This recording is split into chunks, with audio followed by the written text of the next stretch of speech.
Assalamualaikum warahmatullahi wabarakatuh. Saya Gina Fauziah dari Universitas Muhammadiyah Cirebon, jurusan Teknik Informatika, Fakultas Teknik.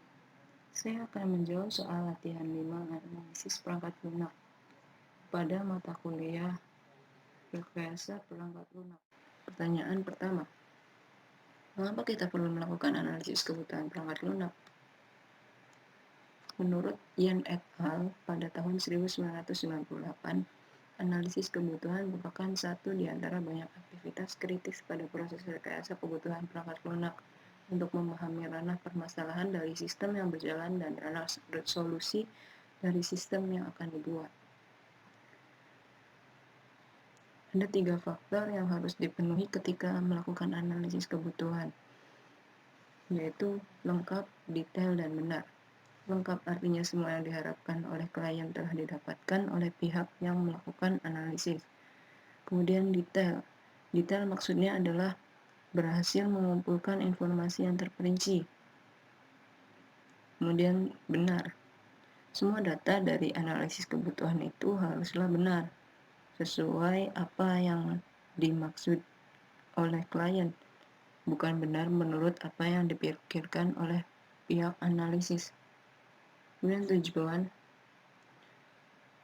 tujuan dari melakukan analisis kebutuhan perangkat lunak adalah yang pertama, memahami masalah secara menyeluruh atau komprehensif dan ada pada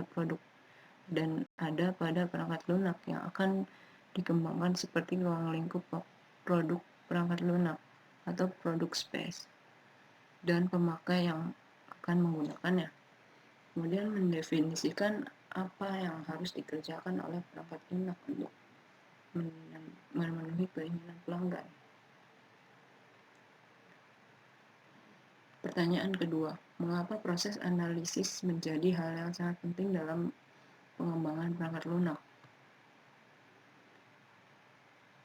Ya, dengan memahami masalah secara menyeluruh atau komprehensif yang ada pada perangkat lunak yang akan dikembangkan seperti ruang lingkup produk perangkat lunak atau produk space dan pemakai yang akan menggunakannya.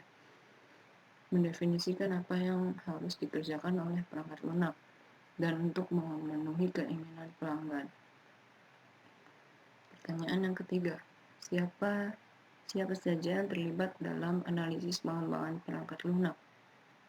Jawabannya, pemakai, klien, sistem analis atau sistem engineering, software engineer, programmer, test integration group, maintenance group, technical support, staff, dan clerical work.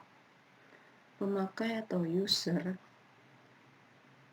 adalah sekelompok orang yang mengoperasikan atau menggunakan produk final dari perangkat lunak yang dibuat. Kemudian klien adalah orang atau perusahaan yang mau membuat sistem. Kemudian sistem analis atau sistem engineer adalah sekelompok orang yang biasa melakukan kontak teknik pertama dengan klien, bertugas menganalisis persoalan, menerima requirement, dan menulis requirement. Kemudian ada software engineer. Software engineer adalah kelompok orang yang bekerja setelah kebutuhan perangkat lunak dibuat atau bekerja sama dengan sistem engineer saat mendefinisikan kebutuhan perangkat lunak dan membuat deskripsi perancangannya. Kemudian ada programmer. Programmer adalah kelompok orang yang menerima spesifikasi perancangan perangkat lunak, membuat kode dalam bentuk modul, menguji dan memeriksa atau tes modul. Kemudian test integration group. Test integration group adalah kelompok orang yang melakukan tes dan mengintegrasi modul. Lalu ada maintenance group. Maintenance group adalah kelompok orang yang memantau dan merawat performansi sistem perangkat lunak yang dibuat selama pelaksanaan dan pada saat modifikasi muncul atau 80% dari pekerjaan. Kemudian ada technical support atau orang-orang yang akan mengelola atau memanage pengembangan perangkat lunak. termasuk konsultan atau orang yang mempunyai kepandaian lebih tinggi. Dan yang terakhir, staff dan clerical work adalah kelompok orang yang bertugas mengetik, memasukkan data, dan membuat dokumen. Sekian dari saya. Wassalamualaikum warahmatullahi wabarakatuh. Terima kasih.